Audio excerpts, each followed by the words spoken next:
هو القبض ما بينزل اقساط؟ بحط الفيزا عشان اسحب لقيته 350 جنيه. ما انت عندك خصم 28 يوم. 28 ليه؟ ولا الشهر كام يوم؟ 26 يوم عمل. عمل ايه؟ سحر يعني ولا ايه؟ فين يا عم الفلوس؟ انت عندك خصم 8 ايام عشان اتأخرت 4 دقايق يوم 23. ليه الدقيقة بكام يوم؟ بيومين. يومين ايه يا عم؟ احنا فين يا عم؟ ده كلهم 2000 ونص. وعندك خصم 11 يوم عشان في عميل اشتكى منك. مبدئيا الف ب شغل عميل يعني خاين. اشتكى ليه بقى؟ بتقول له الو في التليفون. الو؟ امال اقول له ايه؟ المفروض تقول له مساء الخير يا فندم. ده مسائل هباب عليكوا على العميل. فين يا عم الفلوس؟ وعندك 6 ايام خصم ايمج. ايمج ايه بقى؟ بتيجي المكتب من غير ما تكون حالق وبتعامل زمايلك بطريقة وحشة. زمايلي ايه ده؟ كلهم سوابق. ده نضيف فيهم خارج من 3.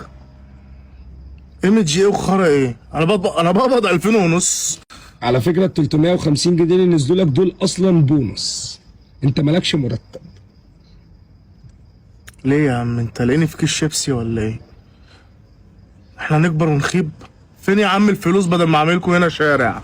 الكي بي اي بتاعتك ما جابتش المرتب الشهر ده. ده ايه الكي بي اي ده؟ وما حققتش التارجت. برضه تارجت؟ انت اخرك تارجت احمر.